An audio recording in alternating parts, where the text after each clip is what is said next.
Bonjour à toutes et à tous, bienvenue, merci d'être ici parmi nous aujourd'hui. J'espère que vous êtes nombreuses et nombreuses à suivre cet atelier derrière vos écrans.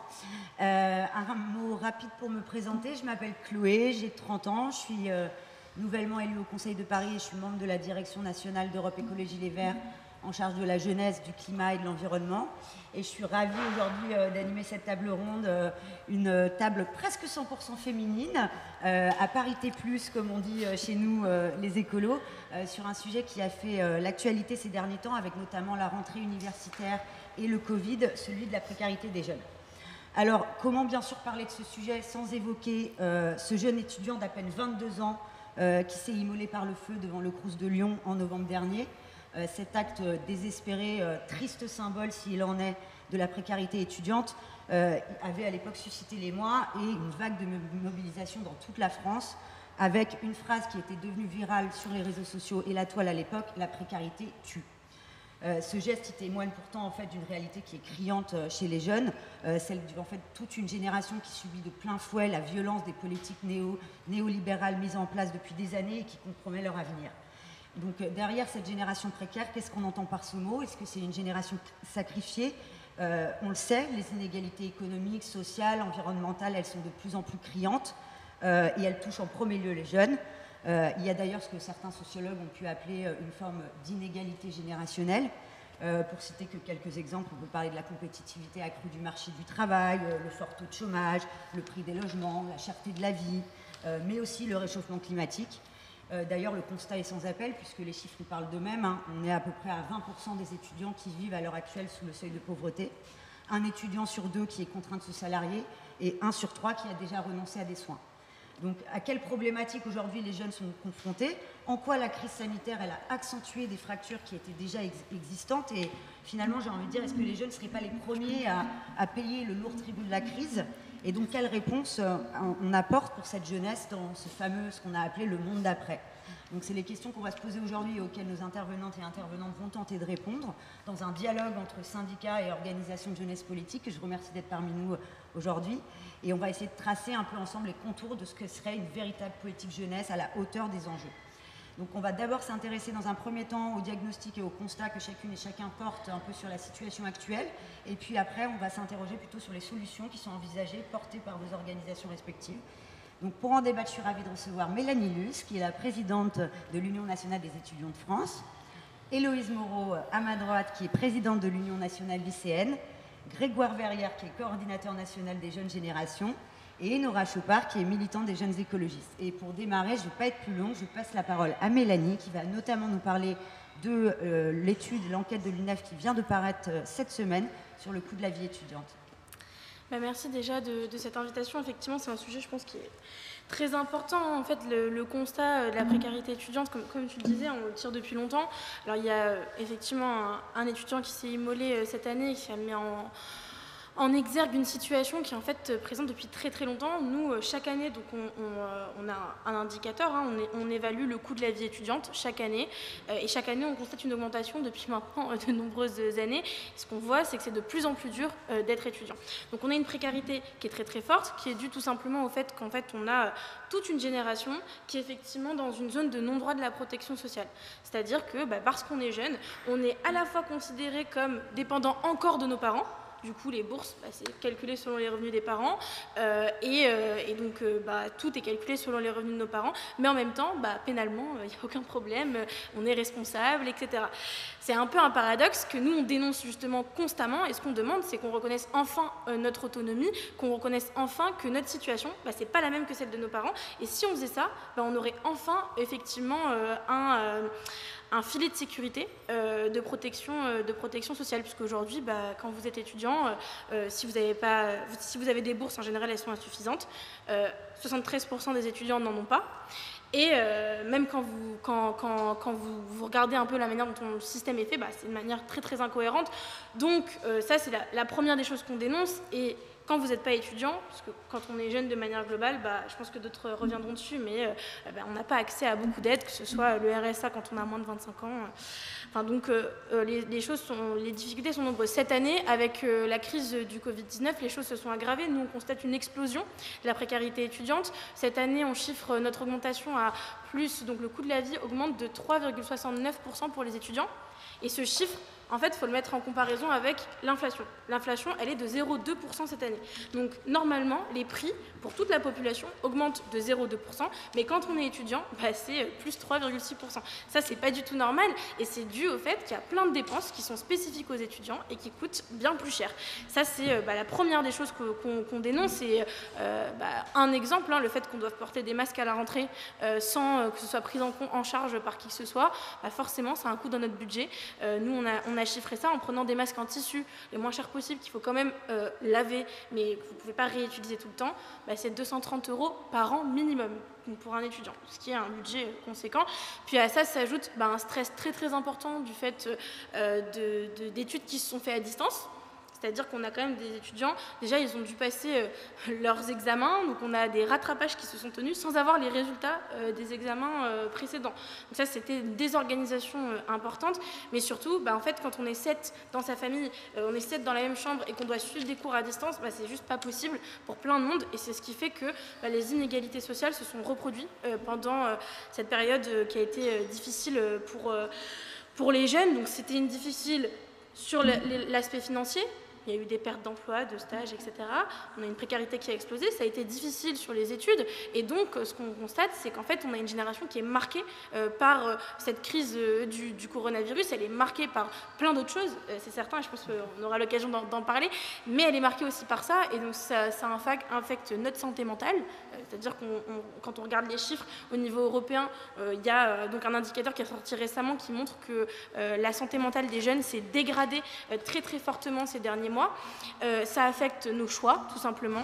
Est-ce qu'on a encore le choix quand on doit payer un reste à charge de plus de 900 € par mois une fois que vous avez déjà reçu vos aides au logement? Il vous reste 900 € par mois quand vous avez un logement indépendant et que vous vivez en province. Ce sont les chiffres de notre enquête. Donc est-ce qu'on a vraiment le choix de travailler? Non, on n'a pas le choix. Est-ce qu'on a vraiment le choix de continuer nos études quand on ne trouve pas un emploi? Non, on n'a pas le choix, et on a des jeunes qui justement abandonnent. Ça, c'est notre grosse crainte cette année. On a tiré la sonnette d'alarme et on attend qu'il y ait enfin des réponses du gouvernement sur le sujet, parce qu'on a effectivement une crise très très forte, que ce soit sur la question de précarité ou sur la manière dont on va faire nos études tout simplement à la rentrée. Merci Mélanie. Et du coup, pour rebondir, Héloïse, tu parlais, Mélanie, de cette précarité qui a été aggravée par la crise. Quelle situation, comment c'est vécu par les lycéens et lycéennes? Il me semble que vous avez également sorti une enquête qui parlait du mal-être des lycéennes et lycéens pendant le confinement. Est-ce que tu peux nous en dire un peu plus? Bonjour et merci beaucoup en tout cas pour l'invitation. Je vais essayer de ne pas être trop redondante par rapport à ce qu'a dit Mélanie, parce qu'il y a évidemment plein de choses qui se recoupent. Même si c'est deux choses assez différentes, le lycée et l'université, ça reste grandement similaire sur plein de choses. Premièrement, pour remettre un petit peu le contexte avant même le confinement, il y avait depuis quelques années déjà une réforme qui s'appelle la réforme de Parcoursup, qui a été instaurée, qui effectivement remet en cause pour un certain nombre d'élèves l'accès dans le supérieur, et qui est déjà une grande source de stress aussi pour les élèves. À cela s'est ajoutée la réforme du bac qui a été mise en application début septembre et qui, elle aussi, a entraîné beaucoup de stress chez les élèves. Pour nous, la réforme du baccalauréat, c'est avant tout de fortes inégalités sociales et territoriales, parce que pour nous, ce n'est pas admissible qu'en fonction de là où on habite, on n'ait pas le droit aux mêmes enseignements, que toutes les spécialités ne soient pas dispensées partout sur le territoire, et surtout parce que l'instauration de la réforme du bac, c'est l'instauration d'une part de contrôle continu dans l'examen. Et le contrôle continu, pour nous, c'est inégalitaire parce que, en fonction de là d'où viennent nos parents,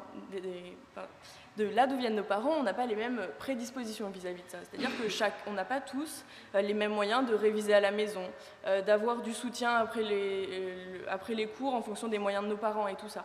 Et donc pour nous, toute cette question de pression scolaire et d'inégalité sociale dans l'enseignement, elles sont dues avant tout à la précarité. Alors pas forcément effectivement des lycéens, vu qu'on peut pas... on n'est pas en tant qu'individu précaire, mais en tout cas de la famille, vu qu'on dépend toujours de nos parents. Et donc, on voit que globalement, il y avait déjà ces choses-là qui étaient instaurées dans l'éducation, et où on voit une marchandisation de l'éducation aussi, notamment avec Parcoursup. Enfin, c'est assez inadmissible qu'on doive payer pour aller faire des lettres de motivation et avoir plus de chances parfois d'entrer. Et donc, de fait, en fonction des moyens que nos parents sont en capacité de nous donner, on n'a pas les mêmes chances d'entrer dans le supérieur après. Et est apparue effectivement toute cette question de crise sanitaire et ce confinement. Et on a fait effectivement une enquête pendant ça, où il y a eu plusieurs choses qui ont été relevées. Premièrement, effectivement, une grande question qui s'est posée pendant le confinement avec les cours à distance, qui était la question de la fracture numérique, où on voit qu'effectivement, tous les élèves n'ont pas la capacité d'avoir un ordinateur, d'avoir Internet, et aussi que parfois, effectivement, quand on est 5 ou 6 à la maison et qu'on a des frères et sœurs et que tout le monde doit faire l'école à la maison et que les parents sont en télétravail, c'est pas possible de diviser l'ordinateur en 5 pour tout le monde. Donc effectivement, il y a eu de grandes inégalités qui se sont révélées pendant ce confinement. Et en plus, une précarité qui s'est accentuée pendant le confinement, à la fois effectivement parce qu'un certain nombre de parents ont pu perdre leurs emplois, mais aussi parce qu'il y a une chose qu'on oublie parfois, c'est que l'école fournit quand même des choses en matière de précarité, et notamment l'accès à la cantine aide un certain nombre de familles à ce que, pour un coût assez réduit, les élèves puissent manger. Et c'est-à-dire que les services de cantine étant fermés avec l'école, ça veut dire que les familles doivent subvenir et payer de la nourriture pour bien plus cher que d'habitude. Donc toutes ces questions qui ont été accentuées pendant le confinement. Et aussi, quelque chose qu'on voit moins en temps habituel, et effectivement on parle beaucoup d'emploi salariés chez les étudiants, autant on n'a pas vraiment de chiffres sur quel pourcentage des lycéens peut être salarié ou pas.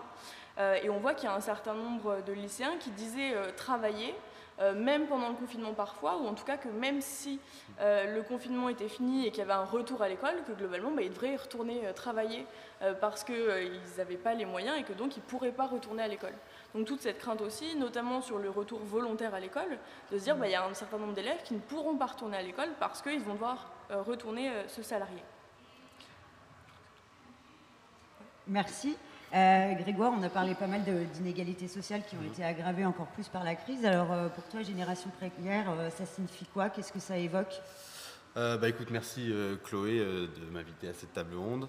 La précarité, c'est une forte incertitude de conserver ou de retrouver une situation de vie normale ou digne. Et on se rend compte qu'il y a plein de raisons qui font qu'aujourd'hui que la précarité elle s'aggrave et elle touche particulièrement la jeunesse. La première des raisons, c'est les injustices. Et par ailleurs, il y a cette espèce de croyance en France qui traîne depuis des années, qui consiste à dire et à penser que les jeunes ils doivent en baver, quoi. Cette partie de la population particulièrement doit en baver pour rentrer dans la vie, parce que sinon c'est pas normal, quoi.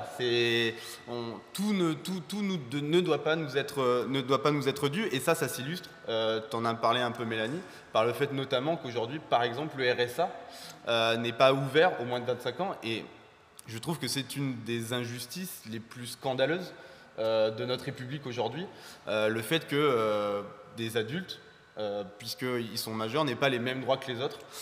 Et par ailleurs, on est tout un tas d'organisations de jeunesse à s'être mobilisées sur cette question. Gabriel Attal a gentiment mis la question de côté en disant que ce n'était pas du tout une priorité du gouvernement, alors que par ailleurs, et surtout depuis la crise du Covid-19, je pense que même si le RSA, c'est pas Byzance, ça permettrait en tout cas de sortir de la très grande précarité un paquet de jeunes. Par ailleurs, en France, on vit dans le pays de la reproduction sociale. Et donc la précarité, ceux qui la subissent, c'est souvent ceux qui viennent évidemment des classes les plus populaires. J'ai quelques chiffres que j'ai relevés, il y a seulement quand même 10% des enfants d'ouvriers qui deviennent des cadres supérieurs. Et par ailleurs, les élèves issus du quart des milieux les plus favorisés ont 4 fois plus de probabilité, des milieux les plus défavorisés, ont 4 fois plus de probabilité d'avoir des lacunes, notamment en sciences. Et donc en fait, quand on a tous ces éléments, difficile pour toute une partie de la jeunesse aujourd'hui de se projeter dans un avenir désirable et de vouloir se projeter dans l'avenir, dans ses projets avec entrain. Par ailleurs, il y a cette fameuse question de la précarisation du travail ou de l'ubérisation du travail. Je ne sais pas vous, mais je me souviens qu'à l'école, on me disait de bien travailler à l'école parce que du coup je pourrais faire ce que je veux comme études et comme travail. Et par ailleurs, plus on avançait dans la scolarité, on nous disait le CDI c'est le Graal. Et en fait on s'aperçoit qu'aujourd'hui les CDI il y en a de moins en moins et que bien travailler à l'école, je parlais d'ailleurs des inégalités sociales et de la reproduction sociale, donc par ailleurs des fois c'est dur d'avoir des bons résultats parce que l'égalité ne permet pas de gommer les injustices. On se rend compte effectivement qu'accéder à un CDI, accéder à un travail qui nous plaît, qui a du sens, c'est beaucoup plus compliqué. On a tout un tas de jeunes travailleurs qui travaillent avec les plateformes, Deliveroo, Uber, etc., qui aujourd'hui sont totalement manquent de protection sociale. Et il y a un vrai devoir de la part du gouvernement de se battre contre ces plateformes et de passer par la loi pour offrir les mêmes protections que les salariés à ces travailleurs. Et enfin, il y a aussi une difficulté à accéder à un enseignement qui est choisi. Vous en avez un petit peu parlé, Mélanie et Héloïse, mais Parcoursup. Parcoursup aujourd'hui, la sélection à l'université, Parcoursup. Il y a aujourd'hui plein d'élèves qui sont complètement perdus, paumés dans ces méandres d'algorithmes, etc., etc. Et donc tout ça, ça conduit à une espèce de crise de sens. On peut parler presque d'une crise de sens de la vie, à se demander ce qu'on va faire de notre propre existence. Et par ailleurs, tu en as parlé un petit peu, t'en en parleras un peu, Enora, pardon, mais tu n'as pas encore parlé. Mais avec ce qui se passe en termes de catastrophes climatiques, on parle d'effondrement, il y a des éco-angoisses, des éco-anxiétés qui apparaissent, et ça, forcément, on est quand même peut-être la génération qui doit relever peut-être un des plus grands défis de l'humanité. C'est pas un petit sujet, et donc ça, par ailleurs, ça nous empêche aussi de se projeter avec désir dans l'avenir. Ça a tendance à nous angoisser, et donc du coup à nous éloigner d'une situation qu'on pourrait juger, une situation de vie qu'on pourrait juger digne, ou en tout cas normale et désirable.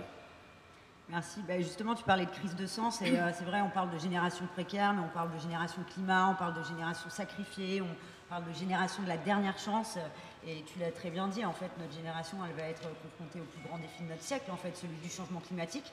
Donc j'ai envie de te demander, Nora, en fait, génération précaire, génération climat, même combat? Oui, je répondrai oui. Non, mais en fait, c'est vrai que la pandémie, elle a révélé plein de choses, mais il y a plein de choses qui étaient déjà là. On avait déjà vu la jeunesse, les jeunesses se lever là depuis plusieurs années. Il y a quand même eu le mouvement Nuit debout, par exemple, qui avait été assez révélateur de plein de choses, notamment sur la précarité des jeunes. C'était quand même en lien avec la loi travail aussi. Donc, quel avenir on nous propose, ou on nous promet, ou on nous promet plus professionnellement. Ensuite, il y a eu les marches climat, donc ont quand même été un moment où les jeunes, beaucoup de jeunes sont sortis dans la rue, etc. Mais on avait quand même tendance souvent ça a été beaucoup un discours, notamment chez les de droite, ou du gouvernement actuel, d'opposer toujours. C'est comme la question des bobos, voilà. Donc il y a une certaine jeunesse qui aurait le temps et l'opportunité de se préoccuper des questions climatiques et des questions de fin du monde, et puis une certaine jeunesse qui serait, elle, dans le concret, les vrais problèmes de la vie, et qui ne serait pas capable de réfléchir à autre chose. Et on essaye en permanence d'opposer tout ça, alors qu'en fait, la pandémie, elle n'a fait que mettre en valeur, mettre en lumière les insuffisances, les défaillances, les carences du système, les carences de notre État et des politiques néolibérales qui pourrissent en fait non seulement la jeunesse, mais aussi la planète et aussi les ressources communes dont on dispose tous ensemble sur cette planète, depuis des décennies. Et alors voilà, donc la pandémie, elle a montré un peu, là on a parlé des conditions matérielles et immatérielles un peu d'existence des jeunes, et de cette jeunesse qui a été complètement, qui est complètement précarisée, pressurisée de tous les côtés, à la fois au niveau de l'emploi, au niveau, on a parlé du logement, on a parlé de plein de choses. Et on a vu récemment, il y a eu on a appelé ça, il y avait un slogan qui était « On veut respirer », qui était du coup le rassemblement entre la génération climat et la génération Adama, donc sur des questions qui pourraient paraître complètement différentes, mais en fait elles expriment la même chose. La jeunesse, tout le monde exprime la même chose, c'est on ne veut plus de ce système-là, on ne veut plus de ces politiques et de ces conditions de vie qui ne nous conviennent pas et qui nous promettent un avenir qui qui est pas très radieux. Et moi, je voulais aborder aussi un peu la question de la santé et de la santé environnementale, parce qu'on parle de la pandémie, et en fait, les jeunes sont particulièrement sujets à la précarité aussi par rapport à la santé.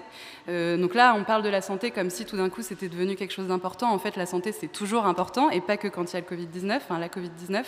Les jeunes, on sait qu'ils sont, de par leurs conditions de vie et leurs difficultés financières, la malnutrition, c'est un énorme problème qui a des conséquences à la fois à court terme, parce que quand on mange mal, quand on mange peu, pour suivre des études ou pour suivre un apprentissage, c'est pas forcément évident. Ça a des effets évidemment à long terme ou à moyen terme aussi. Il y a aussi des problématiques, par exemple, sur la contraception. L'accès à la contraception pour les jeunes femmes, quand on est une jeune femme ou qui s'identifie comme femme précaire, choisir sa contraception, c'est pas évident, parce qu'en fait, la contraception, ça coûte cher. Je sais pas si vous avez vu le prix d'une boîte de capote chez Monoprix récemment, mais personnellement, voilà. Donc ça, c'est difficile aussi. Et en fait, de manière générale, l'accès aux soins et à la prévention, c'est de plus en plus compliqué pour les jeunes. Voilà, donc tout ce que je viens de lister, là, tout ça, c'est quand même des choses qui paraissent essentielles. Vous avez parlé de stress aussi tout à l'heure, Grégoire, tu l'as dit aussi, l'éco-anxiété. On sait que le stress, ça a des conséquences sur la santé qui sont extrêmement graves, pareil à court, à moyen et à long terme. Est-ce qu'on est condamné à être une génération qui est exposée en fait à de l'anxiété permanente sur nos conditions de vie maintenant, nos conditions de vie plus tard, les conditions de vie de nos enfants, le nombre de jeunes qui se résolvent à ne pas faire d'enfants? On en est quand même là. On est quand même une génération qui se dit je ne vais pas faire d'enfants parce que la vie est trop compliquée et que je ne sais pas de quoi l'avenir sera fait. Là, on est quand même dans quelque chose qui pose un sacré problème, et je ne sais pas où j'en suis au niveau du temps. Tu es parfaite. Voilà. Et on développerait les solutions à tout ça, parce que heureusement, il y en a quand même, mais ce n'est pas celle que nous propose le gouvernement actuellement. Justement, j'allais y venir. Vous dressez toutes et tous un constat qui est plutôt alarmant. Face à ça, le gouvernement a fait des annonces assez récemment, mais on l'a vu durant le quinquennat, il a plutôt porté des coups à la jeunesse, que ce soit la baisse des APL, la mise en place du SNU, Parcoursup, tu en as parlé, la réforme injuste du bac.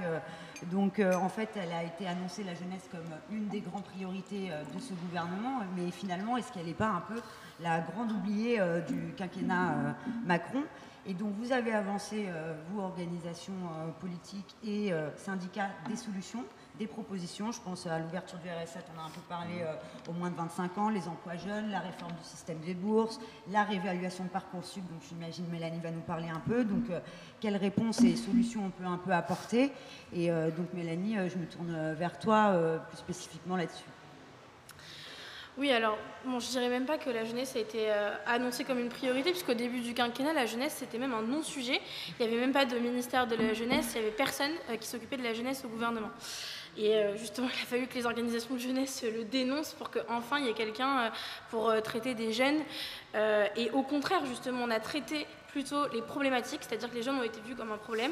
Le fait qu'il y ait un embouteillage à l'entrée de l'enseignement supérieur parce qu'on avait une croissance démographique arrivé à l'université, ça a été traité comme un problème. Du coup, on a sélectionné plutôt que créer des places et considérer ça comme justement le moyen d'aller former toute une génération plus massivement, etc.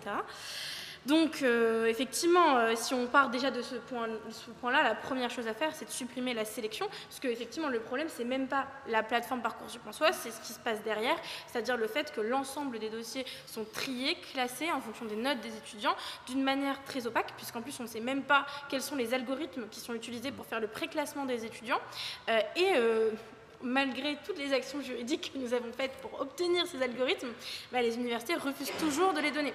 Alors que c'était un engagement du gouvernement, c'est-à-dire quand ils ont présenté leur loi, ils se sont engagés à être transparents.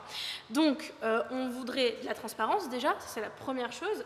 Effectivement, la suppression du processus de sélection, des créations de places à l'université. Ça, c'est facile de nous dire toujours qu'il n'y a pas d'argent magique. Alors, il n'y a pas d'argent magique contre les féminicides, il n'y a pas d'argent magique pour l'enseignement supérieur. Par contre, quand il faut débloquer 350 milliards d'euros pour là réagir face à la crise, et c'était parfois nécessaire, parfois, et il y a de l'argent. Donc, c'est un peu surprenant. Nous, on demandait 1 milliard par an dans les universités et apparemment, les jeunes ne valaient pas le coup.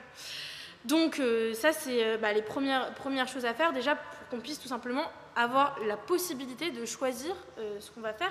Et il ne faut pas considérer ça à la légère, parce qu'en fait, si on ne peut même pas choisir nos études, on ne peut pas choisir ce qu'on va devenir, tout simplement. C'est quelque chose de très important. Et sur la question de la précarité, nous, on appelle à des changements bien plus profonds. En fait, tout ce qu'on a identifié là, c'est-à-dire le fait que la jeunesse, en tant que... on a plein de situations différentes, mais on est quand même unis par le fait que on est tous bizutés socialement. C'est-à-dire que socialement, on nous dit tu vas te débrouiller tout seul jusqu'à tes 25 ans, à ce moment-là, on t'aidera un peu, et c'est tout. Donc, il faut pouvoir mettre en place ce que nous, on appelle une allocation d'autonomie, c'est-à-dire qu'une aide qui est universelle, qui est d'un montant suffisant pour vivre, c'est-à-dire qu'il faut qu'on puisse... tout simplement payer notre loyer, etc. avec cet argent, et qui n'est pas calculé en fonction des revenus de nos parents, mais en fonction de notre situation propre. Nous, on demande cette aide pour tous les jeunes en formation. L'objectif, c'est de permettre à tous les jeunes, quel que soit leur milieu social, d'avoir la possibilité de faire des études. Parce qu'aujourd'hui, le coût des études, c'est déjà un repoussoir, et on a déjà des jeunes qui renoncent à faire des études longues parce qu'ils n'auront pas les moyens. Et donc ça, c'est déjà un élément. Ça, c'est quand on parlait du pays de la reproduction sociale. Si on veut casser la reproduction sociale et vraiment donner sa chance à chacun, il faut mettre l'argent sur la table. L'allocation d'autonomie, c'est ça. Par contre, c'est un choix de société. Et ça prend effectivement, tout choix de société demande de l'argent, mais investir sur sa jeunesse, je pense que c'est nécessaire. On a même prouvé que 1 euro investi dans l'éducation, derrière, c'est, je crois, 4 euros qui est récupéré par derrière. Donc, en fait, c'est même au contraire bénéfique. Au-delà de ça, pour nous, il faut aussi des réponses de court terme. Là, tout de suite, maintenant, si on ne répond pas en urgence, on va même aggraver un problème qui est déjà présent, qui est déjà très très fort. Et malheureusement, effectivement, on a un gouvernement qui a mis en place son plan jeunesse. Alors déjà, c'est facile de mettre en place un plan jeune, mais de ne pas réellement consulter les jeunes pour le faire. Ça, c'est facile. Je me permets un tac au tac, du coup, vous avez été consulté là-dessus, et est-ce que vos revendications ont été un peu entendues? On a été un peu surpris de voir des annonces alors que les concertations étaient censées être en cours. Non, on a eu un rendez-vous, et après c'est totalement passé à autre chose. Il n'y a vraiment pas eu de discussion avec les organisations de jeunesse. En fait, là-dessus, on n'est pas les seuls, aucune organisation n'a vraiment été consultée. Donc, dans ce plan-là, il y a certaines mesures qui sont un pas en avant pour les étudiants, et notamment par exemple le restaurant universitaire à 1 euro pour les boursiers, mais malheureusement ça touche que 23% des étudiants. Donc 26% des étudiants, donc ça ne suffit pas.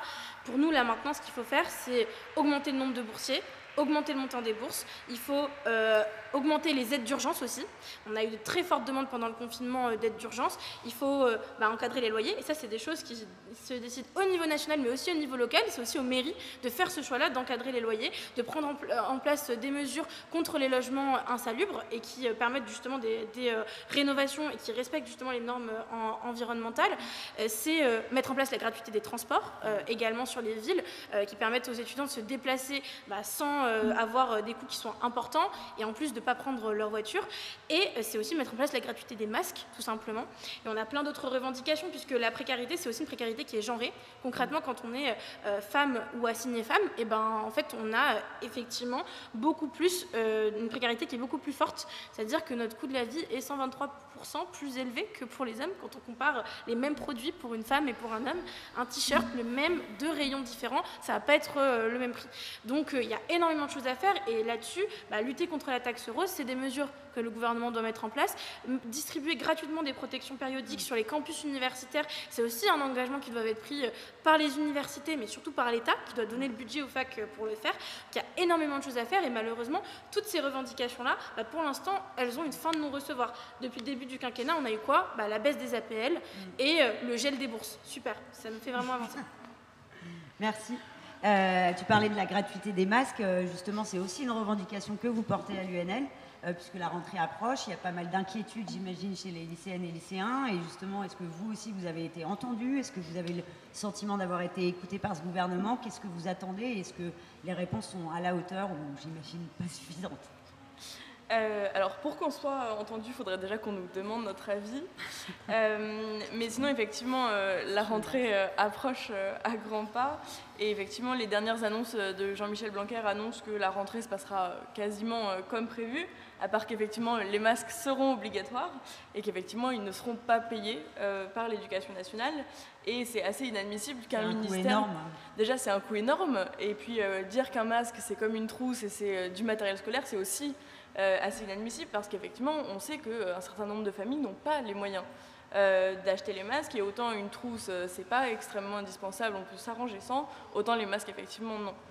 Donc on voit bien que globalement, c'est les plus précaires qui effectivement sont en difficulté, notamment vis-à-vis de l'accès à l'éducation, et qu'il n'y a pas de solution, parce qu'on ne va pas dire on vous renvoie chez vous, vous n'avez pas de masque, l'école est quand même censée être obligatoire normalement jusqu'à 18 ans maintenant.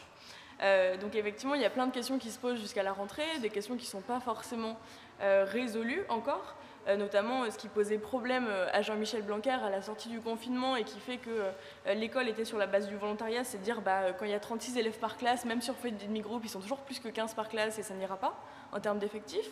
Et on voit bien que c'est pas pour ça qu'il y a des moyens qui ont été débloqués pour qu'à la rentrée, il y ait moins d'effectifs dans les classes et que de fait, ça soit des solutions sanitaires qui soient plus faciles à adapter aussi. Et ça, notamment sur les questions d'effectifs, c'est des choses qu'on dit depuis longtemps et qui sont à peu près comme vouloir ouvrir des places à la fac, des choses où on dit on va trouver d'autres solutions. Et c'est-à-dire que investir dans l'éducation nationale pour engager des professeurs et réduire les effectifs par classe, c'est loin d'être leur priorité effectivement. Et on sait très bien que quand on est 36 par classe, tout le monde ne réussit pas parce que les professeurs n'auront jamais le temps d'aller voir chaque élève individuellement pour que chacun puisse réussir à la fin. Donc on voit qu'effectivement il y a des choses qui sont très inégalitaires vis-à-vis de la réussite. Et surtout dans les annonces de Jean-Michel Blanquer, il y a de dire si jamais il y a un reconfinement qui soit national ou local, on repart en cours à distance. Est-ce qu'ils se sont rendus compte que ça ne fonctionnait pas, le cours à distance, et donc ça pose vraiment des questions, parce qu'on sait toutes les questions de fracture numérique, on sait qu'à l'heure actuelle, ce n'est pas possible d'avoir des cours à distance, parce que déjà les élèves ne tiennent pas le choc. On voit qu'au milieu du confinement, les gens commençaient déjà à lâcher. Que ça soit parce qu'ils n'avaient pas assez de travail et que du coup le fait d'être à la maison, t'arrives pas à garder un rythme et tu finis par abandonner, soit au contraire parce qu'ils en avaient beaucoup trop et que donc la pression, tu lâches, et au bout d'un moment même des super élèves et même les meilleurs élèves des classes parfois finissaient par craquer et n'en pouvaient plus.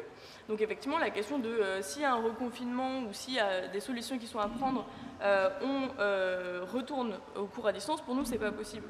Et déjà pendant le confinement, quand on parlait de fracture numérique et quand on expliquait qu'il y avait des inégalités territoriales, que toutes les familles n'avaient pas les moyens d'acheter un ordinateur, que sur certaines parties du territoire, il n'y avait même pas Internet, parce qu'il y a aussi ça, il y a quand même des zones blanches en France, il ne faut pas l'oublier.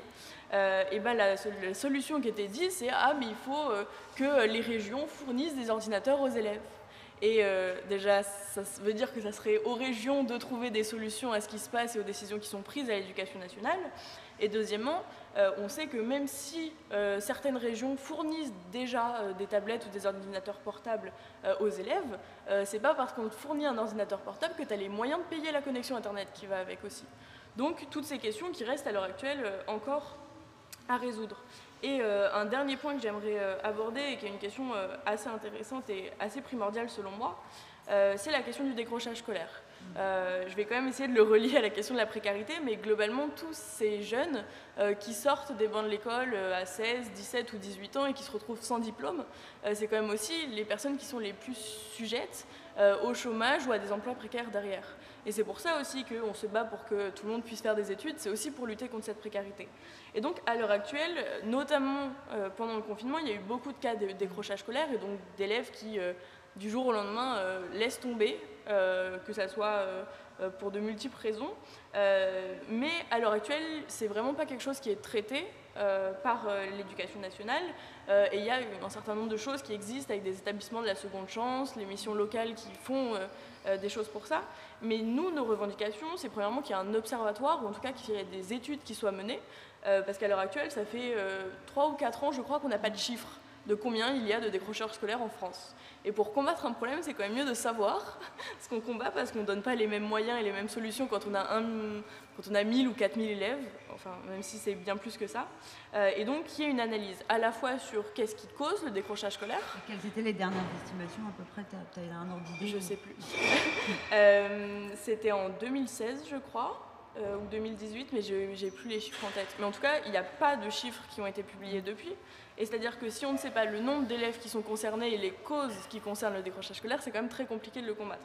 Donc effectivement, qu'il y ait à la fois des solutions pour les personnes concernées et de la prévention qui soit faite aussi pour, tout simplement, si on identifie les causes, on peut faire de la prévention au départ. C'est-à-dire que ça soit pour des raisons de phobie scolaire, qu'il y ait un accompagnement qui soit fait, que ça soit parce qu'on lâche, parce qu'on n'y arrive pas, parce qu'on a trop de difficultés, qu'il y ait un soutien scolaire qui soit fait. Ou en tout cas, il y a plein de choses qui peuvent être mises en place, mais qui doivent être adaptées à la fois aux causes et au nombre d'élèves que ça concerne.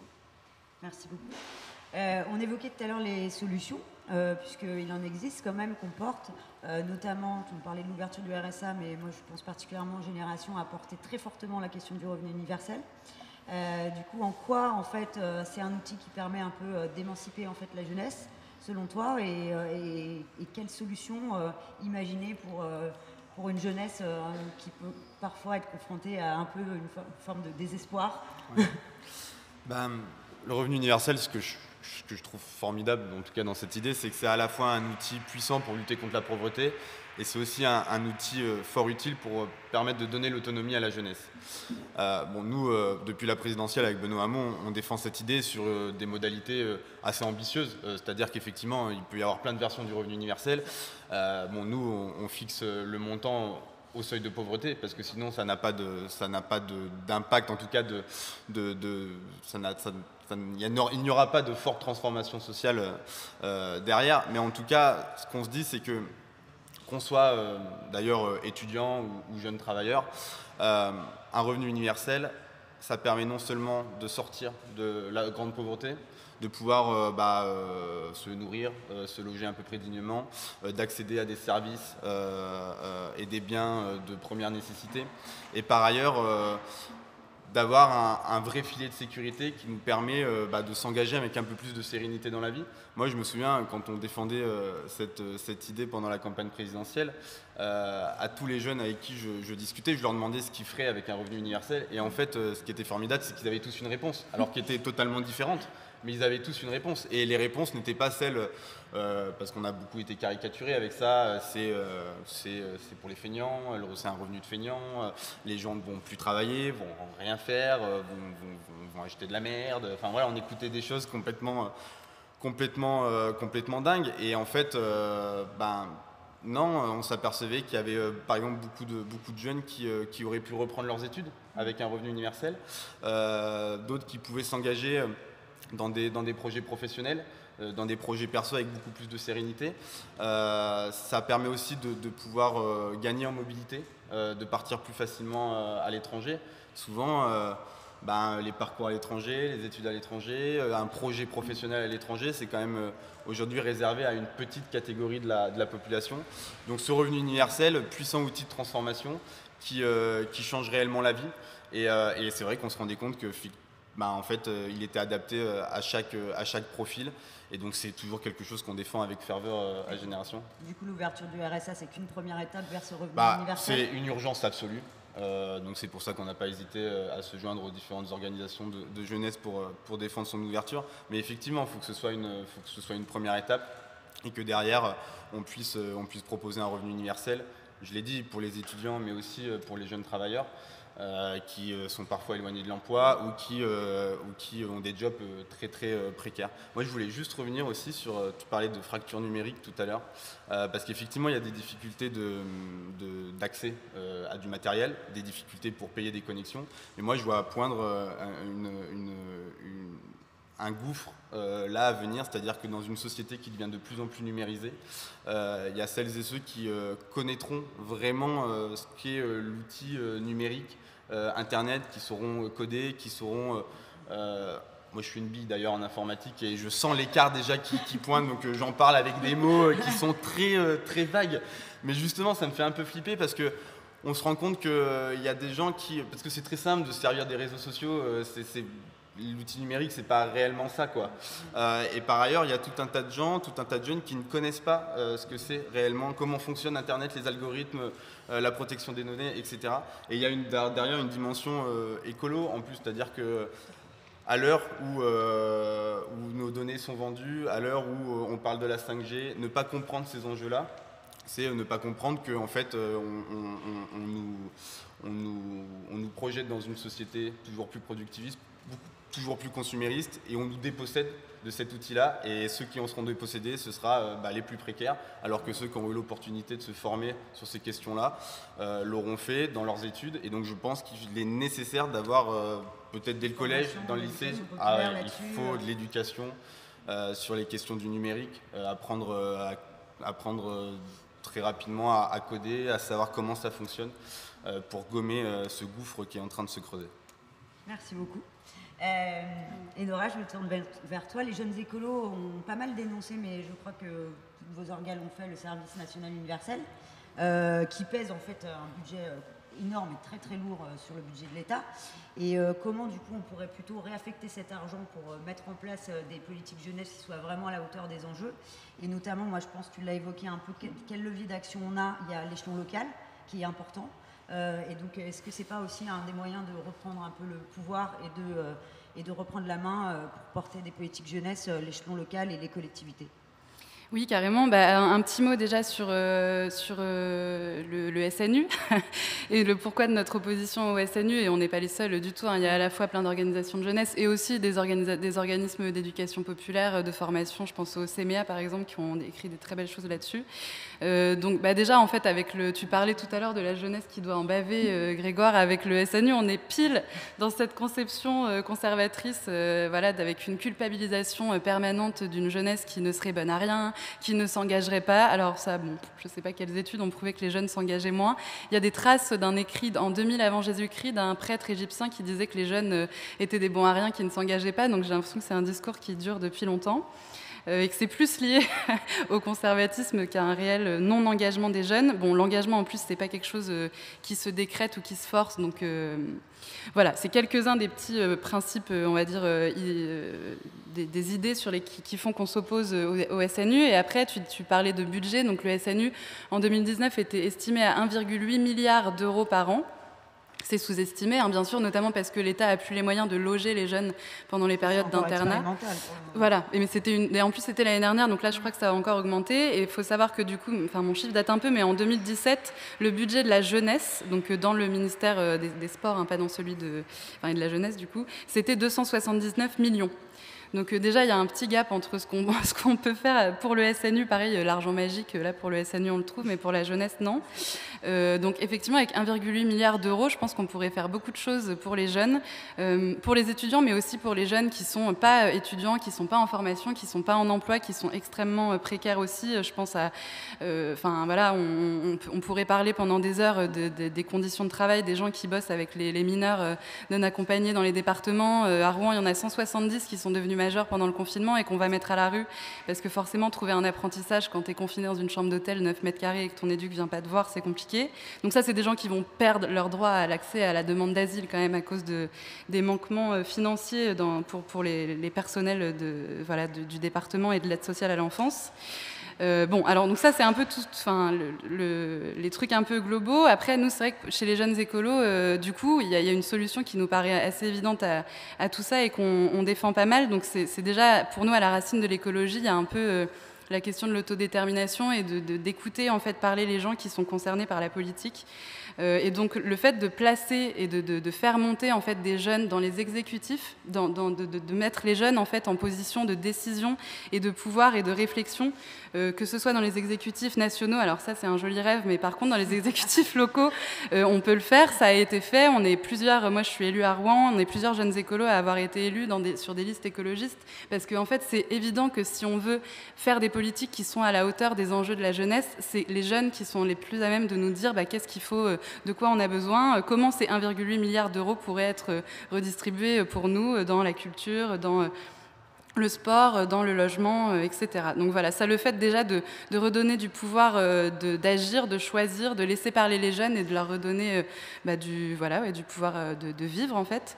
Pour nous, ça passe beaucoup aussi par leur laisser une place en politique. Et on voit par exemple que en fait, les jeunes, ils sont aussi capables de se réapproprier un peu, par exemple, l'ubérisation. Et on voit notamment avec l'économie sociale et solidaire qu'il y a plein de jeunes en fait, qui lancent des choses qui sont des start-up, des choses ultra précaires, mais qui en font des choses qui sont très adaptées à la fois à leurs besoins, à eux, en termes d'emploi, de salaire, de temps de travail, de disponibilité, et aussi aux besoins du territoire sur lequel ils vivent. Je ne sais pas s'il me reste beaucoup de temps. J'ai encore du temps, super. Parce que donc, au niveau local, on peut aussi, y a plein de choses qui sont possibles de mettre en place. On sait que, par exemple, sur la qualité de l'alimentation, des jeunes qui n'ont pas les moyens de se nourrir correctement, et tu parlais aussi tout à l'heure des familles qui se sont retrouvées sans la cantine, et forcément, le fait d'avoir une alimentation de qualité, ça coûte plus cher, surtout quand on a 3 enfants et qu'ils ne vont plus à la cantine. Et ça, on sait que les collectivités, elles ont un véritable pouvoir d'agir sur le fait par exemple, d'avoir une maîtrise foncière pour acheter des terres agricoles, aider à s'installer des maraîchers avec des cultures raisonnées ou biologiques, et ce qui permet en plus de préserver la ressource en eau. Donc on reboucle aussi sur la santé, plein de choses. Donc sur l'alimentation, on peut faire des choses. Sur la précarité énergétique, on sait que le plus gros poste de dépense des jeunes, c'est aussi le logement. Donc il y a le loyer, mais il y a aussi les dépenses d'énergie. Moi, perso, je paye 100 € pour un 35 mètres carrés. Donc c'est quand même hallucinant comme budget. Je pense que je ne suis pas la pire en plus.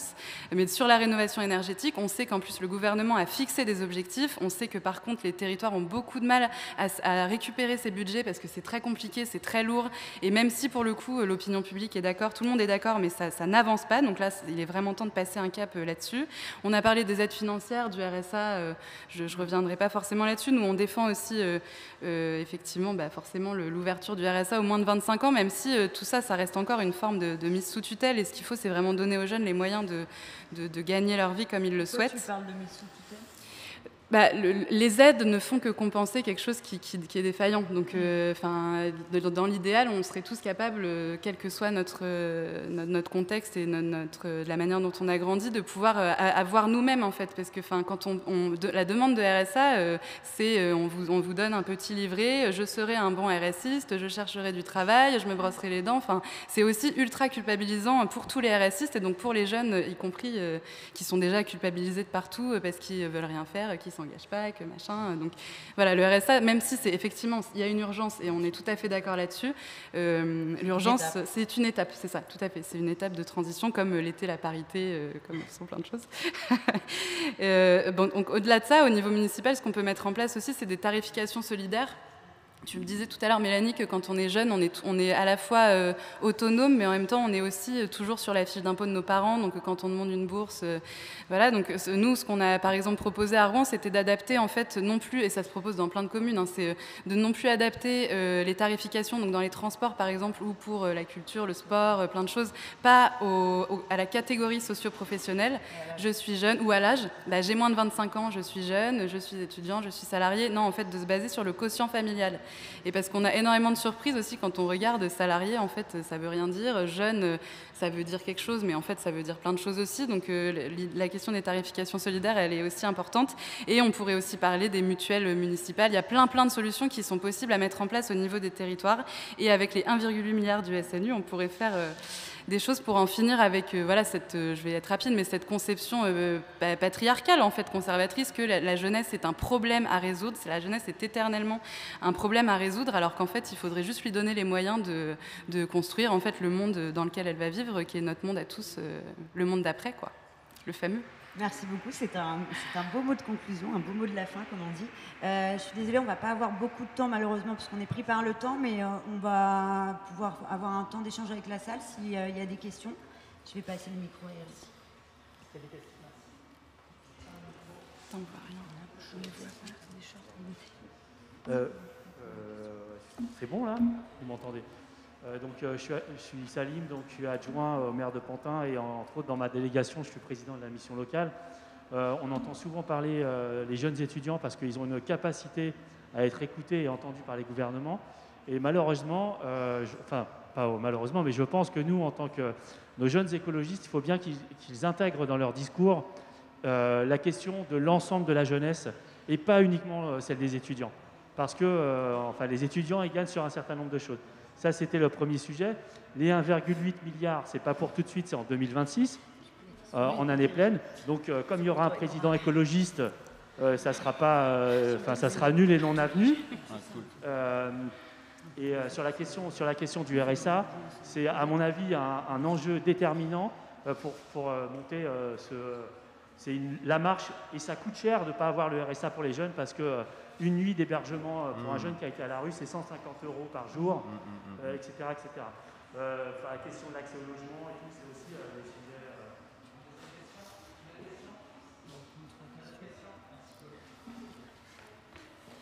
Merci. Écoute, comme les jeunes écolos ont été cités, Nora, je te propose de commencer à répondre peut-être à la question. Oui, j'ai un micro.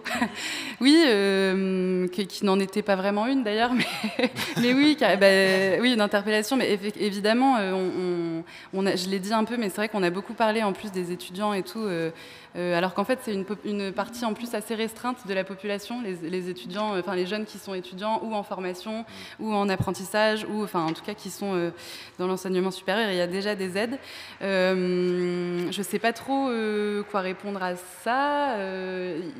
Enfin, c'est toujours pareil. En fait, il faudrait qu'on soit capable d'avoir des vraies discussions en fait, avec les acteurs qui sont concernés. Et même les acteurs concernés n'ont pas toujours conscience de l'ampleur du problème. Donc, en fait, des moments aussi, le gouvernement parle toujours beaucoup de consultations. On a bien vu là, que l'UNEF n'était pas invité dans les consultations prévues par le gouvernement. Quelle forme de ça, je ne sais pas, ça se fait aussi beaucoup au cas par cas selon les territoires. Les missions locales ont un lien hyper particulier avec plein de jeunes, mais c'est aussi une certaine portion des jeunes. Il y a aussi les associations qui sont fondamentales, et notamment les associations d'éducation populaire. On a supprimé les budgets pour les éducs de rue, on a supprimé les contrats jeunes qui permettaient en fait, d'avoir des structures sociales différentes dans certains quartiers et tout. Enfin, en fait, voilà, je suis carrément d'accord avec tout ce que tu viens de dire. Et pour moi, on va juste dans le mauvais sens. En fait, on va globalement dans le mauvais sens. Et quand on aura enfin un président écolo, effectivement, on ira peut-être dans le meilleur. Mais non, je suis d'accord. Et on ne prend pas assez en compte. En fait, on parle de la jeunesse, des jeunesses. Je ne sais pas, il y a juste plein de jeunes qui sont tous en galère. Et il faudrait qu'on arrive à faire quelque chose pour s'en sortir. Mais il faut éviter, c'est ce que tu disais, d'opposer les jeunesses aussi entre elles. Oui, c'est ça. Oui.